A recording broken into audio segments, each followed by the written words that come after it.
Hey guys, so today is going to be a pretty heavy topic. This is something that happened this past week and it has had such a huge impact on me. It's just left me feeling so, I just can't even describe the feeling. It's such a sad and weird and strange story. This past Saturday, I went to my ex-boyfriend's birthday celebration. I invited my friend to go with me. Around midnight, I took an Uber back to my place and I made it to my street and I got out of the cab and I start to cross the street and I noticed that there is yellow tape everywhere. There's police everywhere. I live in a very quiet area of Manhattan. I was a little bit caught off guard by the yellow tape and the police everywhere. So I'm walking, I'm a little drunk. I turn towards the cop and I say, "Is everything okay here?" And he's like, "Yeah, we just had to close off the street for a few hours." And I'm like, okay, probably like a fire hydrant leaking or fucking who knows what. Probably nothing to worry about. So I go home and I go to sleep and that's that. The following morning I wake up and I walk my dog to the park and I pass by that same street that I had crossed the previous night and I notice there's people everywhere and I'm just like confused as to what is going on, but I'm kind of tired and hungover, so I don't really stop to see what the hell the commotion is and why there are so many people crowding around my block. So I just walk my dog past and I walk my dog past the crowd of people and I don't even look to see what the commotion is about. But it was Monday morning that I finally stopped to see what all of the commotion was about, and it just affected me so much. I walk past the commotion of people, which is still there, and now not only is it a big crowd of people, there's also a news van. And so that's when I realized, oh shit, like something bad happened here when the cops closed the road.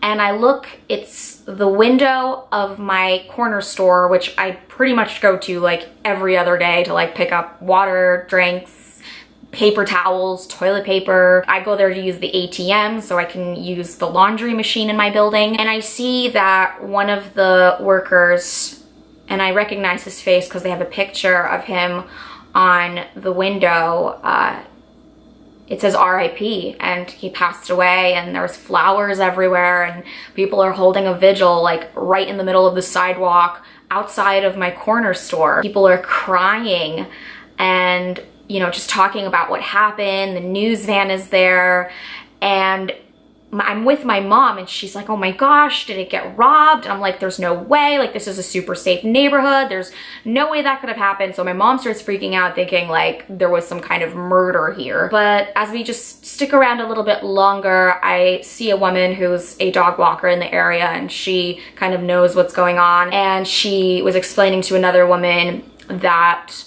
this man who worked at the corner store, who I was extremely familiar with, apparently he was crossing the street at about 9 o'clock at night and he got run down by a taxi.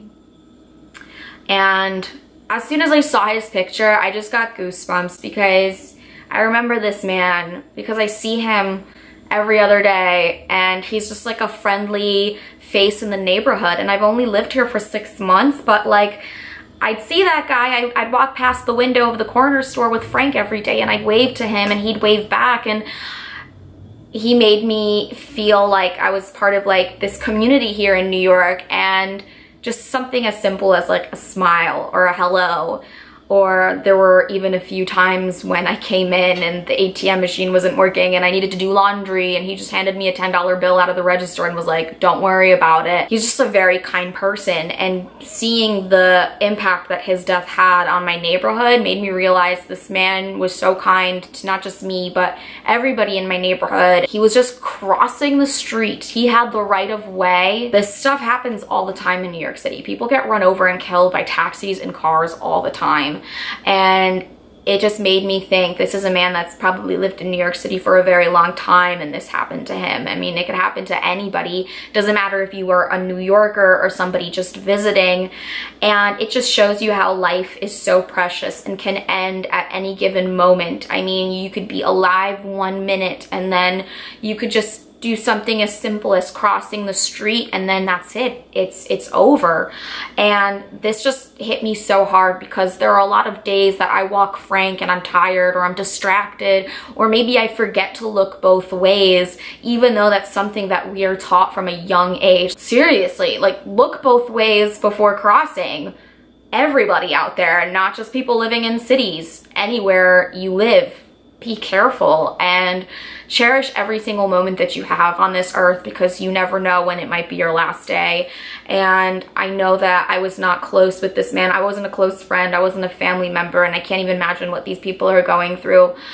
But it was just an eye-opening moment for me. And in wake of this tragedy, it has also showed me how tight-knit my community and my neighborhood is, and how in the wake of such a tragedy, people can come together and just really pay their respects and show their appreciation for this member of this community. And I think that's like a beautiful thing, not just about my neighborhood, but also about New York City. This is like one of the most amazing cities I've ever lived in. I lived in a lot of different places, but I don't know, I haven't felt so much like love and community anywhere else as I do in New York City. And that's like really special. So yeah, that's gonna be it for today's video. Sorry that this was a little bit of a downer. I just wanted to talk about it because it really impacted me in a big way. And yeah, so thanks guys for listening to me, and I'll see you in my next video. Bye!